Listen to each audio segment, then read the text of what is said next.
Bom, e quem nos acompanha e quem nos faz companhia nessa terça-feira é o professor Rogério Coimbra, da Universidade Federal do Estado de Mato Grosso, baseado em Sinop. Professor, é um prazer sempre ter o senhor conosco aqui no Bom Dia Agronegócio. Bom dia, seja bem-vindo. Oi, Carla, bom dia. Todos estão nos acompanhando no Bom Dia Agronegócio. É sempre um prazer estar com vocês aqui, falando um pouquinho sobre esse nosso agro do Brasil, nosso agro do Mato Grosso. Obrigada, professor. Para nós é um privilégio ter o senhor conosco. E de fato, né, professor, eu estava aqui trazendo as informações sobre o mercado de café e essa preocupação toda com o tempo seco, com as temperaturas escaldantes, passando de 40 graus em algumas regiões. Para o estado de Mato Grosso não é diferente e o início da safra 2024-25 tem sido bastante desafiador por aí, né? Exatamente, Carla. Nem falo. Eu estava escutando aqui você falar do café. Os meus pezinhos de café arábica aqui estão sofrendo nesse calor, mesmo molhando eles todos os dias, viu? Meu Deus. Realmente. A temperatura está bastante alta e a umidade bastante baixa. Como vocês sabem, o vazio sanitário já foi finalizado aqui no Mato Grosso e nós não temos nem 1% da área plantada ainda. Acho que a palavra-chave nesse momento agora, Carla, é cautela, porque tudo que nós vemos é que o cenário se repete novamente de chuvas mais estabilizadas a partir de outubro somente. Exatamente, professor. E como é que isso impacta na janela de plantio para o estado de Mato Grosso? O senhor deu uma entrevista ao Notícias Agrícolas na última semana, pontuando a condição das temperaturas dos solos, que estão muito elevadas no estado, porque nós não temos, então, a presença da umidade. Como nós tivemos muitos meses de seca intensa e muito calor, essas temperaturas nos solos estão muito elevadas. Essas chuvas demorando a chegar. Como é que isso impacta a janela ideal ou a situação mais favorável que pode se apresentar para o produtor mato-grossense nesse momento? Muito bem, Carla. É importante pontuar isso. O Mato Grosso ele se destaca como região agrícola pela possibilidade de fazer mais do que uma safra ao longo do ano. Então, soja e milho, e soja e algodão. E algodão é uma cultura que tem crescido bastante. O Brasil tem se despontado. Esse ano se tornou o maior exportador mundial de algodão. Então, realmente, quanto mais próximo do período de mais chuva nós tivermos as duas culturas, melhor. Para isso, os agricultores sempre tendem a semear o mais cedo possível. Até por isso, esse ano a janela de plantio ela foi antecipada em uma semana. O grande problema, como você bem citou, dessa entrevista que nós demos, se refere à temperatura do solo. As sementes de soja, principalmente, elas precisam de uma temperatura em torno de 30 a 32 graus Celsius, com água disponível de forma suficiente para que o processo de semeadura inicie e não paralise em nenhum momento. No ano passado, um projeto que nós temos chamado Expedição da Germinação, onde nós rodamos as áreas leste e oeste da 163, nós registramos temperaturas de 62,4 graus Celsius na superfície do solo sem palhada. Então, esse ano, nós tivemos algumas áreas em que o fogo acabou atingindo as áreas de lavoura e perdeu-se a palhada, e nós não temos água no solo ainda. Embora ocorreram algumas chuvas curtas, de baixa intensidade em algumas regiões, a água não está presente, a umidade relativa é muito baixa. E a água funciona como um condicionador térmico. Ela impede que o solo ganhe temperatura muito rápido e também impede que o solo perca essa temperatura de forma muito rápida. Então, como não tem chuva ainda, o produtor precisa ter cautela e esperar essa água no ambiente. Isso faz com que a janela de plantio dele acabe se tornando mais curta. E uma ou outra cultura, ou a primeira que ele vai plantar agora, ou a subsequente, podem sim ser prejudicadas pela falta de água no sistema e comprometer a produtividade. Só complementando, aqui no estado do Mato Grosso, nesse período, nessa época que nós estamos hoje, já era para ter em torno de 1 a quase 2% da área plantada. E hoje nós não chegamos nem a 0,5%. Somente os irrigantes, ou seja, aqueles produtores rurais que possuem áreas irrigadas com pivôs ou outros sistemas, conseguiram semear. Mas mesmo assim, as temperaturas altas ainda se colocam como um grande desafio para o produtor nesse momento, Carla. É possível perceber também, professor, que os produtores estão evitando ao máximo fazer esse plantio sem essa condição ideal do solo ou com condições um pouco melhores, porque sabem que eles podem perder essas sementes caso coloquem essas sementes no chão nas condições em que de clima, né, de temperatura e chuva que se apresentam nesse momento, ou da ausência dessas chuvas, sabendo que a margem de erro para essa safra ela é extremamente apertada e não dá realmente para arriscar, né, professor, na condição em que o Mato Grosso se encontra agora. Muito bem pontuado. Nós já estamos numa safra com dificuldades em relação à qualidade das sementes. Não que as sementes estejam ruins, mas são sementes que já vieram de um processo de produção delicado, que foi a safra passada.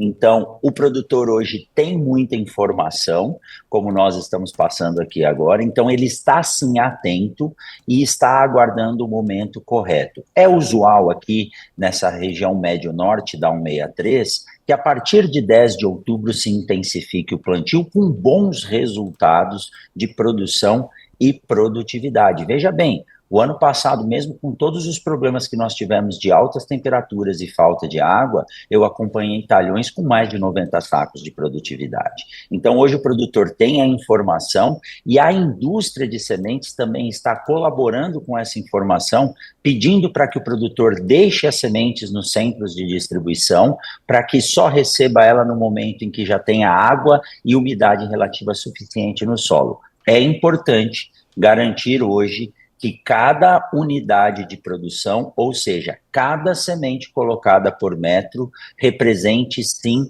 uma planta produtiva. Para cada planta, Carla, que nós perdemos por metro quadrado, isso pode nos representar perdas de 180 a 240 quilos por hectare, ou seja, uma planta ou uma falha pode representar lá no final do ciclo menos 3 ou menos 4 sacos de soja por hectare. Não, esses números são valiosos, né, para o produtor. A gente precisa continuar falando sobre isso, porque eu queria entender, professor, se tem alguma forma, até esse momento, ou ainda, é possível fazer alguma coisa que dê para mitigar os efeitos dessa seca. Escalonar o plantio, né, tentar dividir, não pegar o mesmo período para todos os talhões, ou ainda dá tempo de escalonar ali também as variedades, o produtor já se preparou para isso e escolheu ali mais de um tempo de ciclo para a sua cultura, né, dividindo ali a sua safra entre variedades de ciclos mais curtos, mais longos, medianos. Isso aconteceu, serviu o produtor adotar uma estratégia que pudesse mitigar os efeitos desse atual momento de tempo muito seco e muito quente para o Mato Grosso para essa safra? Exatamente, nós não podemos colocar todos os ovos na mesma cesta ao mesmo tempo. O produtor já conhece isso, embora existem alguns materiais que perfazem a grande parte da área plantada, o produtor entendeu que é importante ele ter uma variação das cultivares que ele utiliza e também escalonar o plantio, não somente para fugir dos perigos de pequenos veranicos, né, ou falta de água, mas lá no final, Carla, na mudança de cultura, para que ele tenha também uma possibilidade de colher com mais tranquilidade, porque imagina só todas essas áreas chegando para a colheita ao mesmo tempo. Hoje, a principal visão é aguardar sim que haja chuvas constantes para que a semente não interrompa o processo de desenvolvimento. A partir do momento que ela emite a raiz, ou seja, começa a germinar, ela tem que desenvolver as raízes e emergir. Se esse processo for paralisado, o prejuízo já está instalado. Então, variação de materiais disponíveis para o produtor e variação desses materiais e escalonamento do plantio. Segundo, sempre trabalhar com um processo de manutenção de palha no solo. Existem produtores que chegam a plantar o milheto, aguardar aí 15 dias para que esse milheto se desenvolva, desseca o milheto e planta a soja em cima. É lógico que com essas janelas mais curtas isso se torna mais difícil, mas também é uma boa estratégia. Pensando lá no final também no método e na condição de colheita. Professor, essa condição climática que nós estamos observando também, ela muda o planejamento e a estratégia dos tratos culturais a partir do plantio em curso e o plantio concluído. Vai exigir mais do produtor ou vai exigir diferente a forma de desenvolvimento dessa safra? O que nós podemos esperar diante desse início de safra que acaba sendo um pouco mais conturbado e preocupando um pouco mais? Esse é um ponto interessante de se destacar, Carla, porque nós estamos vindo de duas safras cuja restrição hídrica foi o que prevaleceu. E as influências agora climáticas para essa safra, elas prevêem chuvas mais intensas a partir do momento que esse período de chuvas começar. E nós temos que lembrar que lá 19, 20, 20, 21, 21 e 22, nós enfrentamos a chamada anomalia da soja. A anomalia da soja é um processo que se dá em condições de alta umidade, alta temperatura e variações bruscas dessas condições.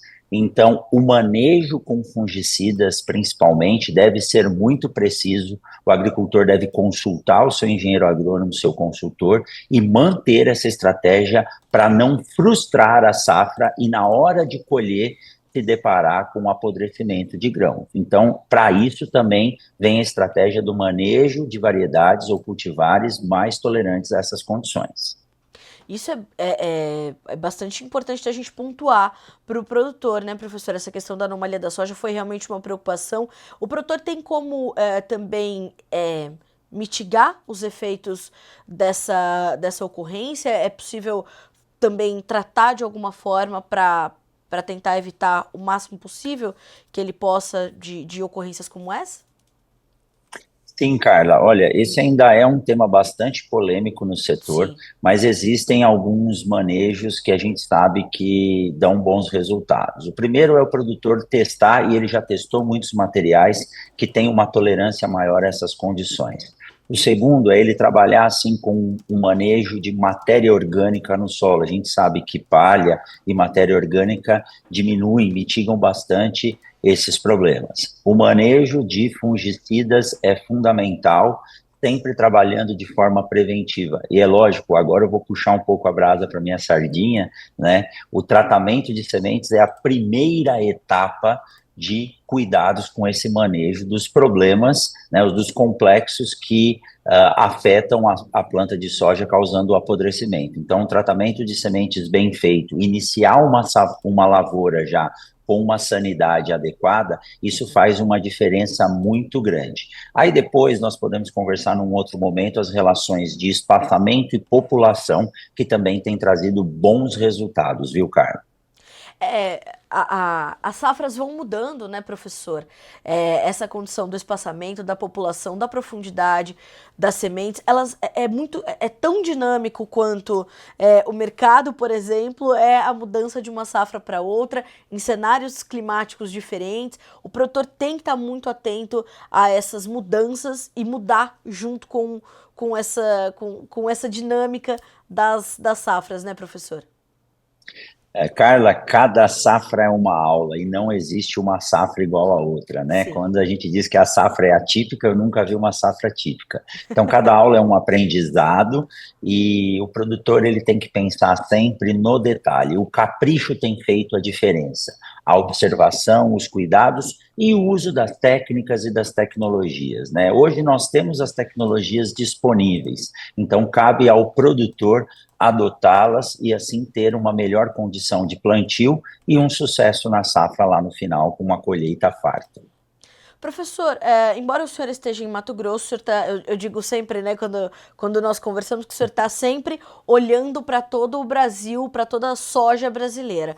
Há mais pontos de preocupação esse ano, então nós não temos essa condição de falta de chuvas e temperaturas muito elevadas somente para o estado de Mato Grosso, mas toda a região centro-oeste vive esse momento. Nós temos ali preocupações por Mato Piba, para partes do sudeste, e no sul do Brasil, diferente diferente. Nós temos uma concentração um pouquinho mais intensa de chuvas, o Paraná numa condição talvez um pouquinho melhor, mas também com um plantio abaixo do que se registrou no ano passado, na média dos últimos anos. Como é que o senhor está entendendo este início de safra, olhando agora dessa perspectiva nacional? Quais são os seus principais pontos de preocupação e onde o senhor acha que as coisas podem fluir um pouco melhor nessa nova temporada? Olha, Carla, a preocupação ela é geral. Semana passada eu estive na Bahia e em Goiás, conversando com os produtores. Todos estão bastante apreensivos porque há sim ainda um atraso previsto para todas essas regiões. A grande vantagem, e isso eu não sei se aplica no Rio Grande do Sul, porque quando chove bastante aqui na região centro-oeste, falta água no sul do país, e o oposto é verdadeiro, né? Então, como as previsões são de chuvas constantes, embora comecem mais tarde, na região centro-oeste, Matopiba, Rondônia e norte do país, a partir do momento que a gente tiver o início dessas chuvas, a expectativa é de que seja uma safra cheia e com disponibilidade de água. Agora, na região sul do país, realmente a gente precisa se preocupar com essas variações. Esse último ano a chuva fez um estrago muito grande, e o que a gente espera é que não falte água esse ano com essa mudança de El Niño para Laninha. Mas importante destacar novamente, os agricultores estão atentos e estão ligados, eles têm a informação na mão, e eu fico muito feliz esse ano em ver que eles não estão com pressa de plantar, eles estão cautelosos. Como eu digo, a semente é o patrimônio do produtor rural, ele investe muito nesse patrimônio, e esse ano ele não quer desperdiçar nenhuma semente. Nós temos áreas aqui no Mato Grosso em que se replantou 2 vezes, né? Então, isso é um custo muito grande para se produzir, às vezes, pouco numa condição dessa. Então, hoje o produtor está cauteloso em todas as regiões agrícolas do Brasil, esperando, sim, uma condição ideal para que cada semente possa expressar o seu máximo de vigor e germinação, para estabelecer uma boa lavoura, e isso é só o começo do processo, depois ele tem todo o manejo até a colheita. Professor, para concluirmos a nossa conversa dessa terça-feira, mas o senhor já sabe que eu já vou lhe chamar muitas vezes durante a safra para a gente fazer para ter essa aula com o senhor, como sempre. Agora, embora ainda esteja cedo e estejamos apenas no início dessa nova safra, ainda com o plantio um pouquinho atravancado. O senhor já está com suas atenções focadas também na segunda safra de milho e pode haver alguma preocupação por conta desse pequeno atraso que se observa nesse início de safra de soja? A safra de milho ano passado, né, essa safra 23-24, já é uma safra que tinha uma expectativa grande e ela não representou, em termos de produtividade, o que nós esperávamos, né? Mas com a estabilização de chuvas, eu acredito que tanto o algodão quanto o milho terão facilidades no desenvolvimento da cultura. E interessante é que há uma expectativa novamente de aumento da área plantada de milho, principalmente na região centro-oeste.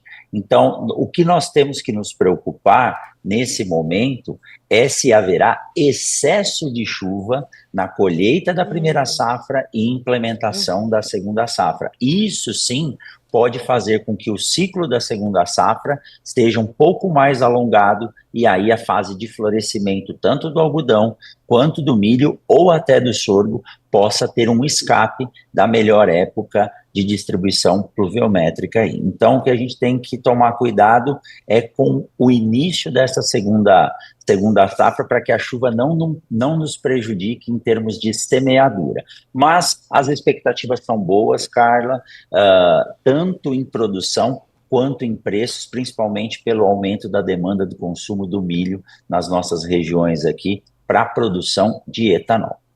É verdade, a gente tem que olhar muito para esse nicho da demanda, porque há um potencial crescente em torno desse etanol de milho, né, professor? E o estado de Mato Grosso está na vanguarda desse processo, né? Não só o estado do Mato Grosso, eu sei que a Bahia agora está implementando as primeiras usinas de etanol de milho. Isso tem trazido um auxílio muito grande para o produtor, uma redução do custo do frete, que é o que acaba onerando bastante para ele o valor final da comercialização. Então, as usinas que estão implementadas aqui com um combustível renovável e sustentável estão ajudando o produtor a ter bons preços, e não digo bons preços, eu digo melhores margens ao final do seu ciclo de produção, entregando muito próximo da área onde ele colhe o milho. Eu tenho falado muito sobre isso, professor, sobre as margens.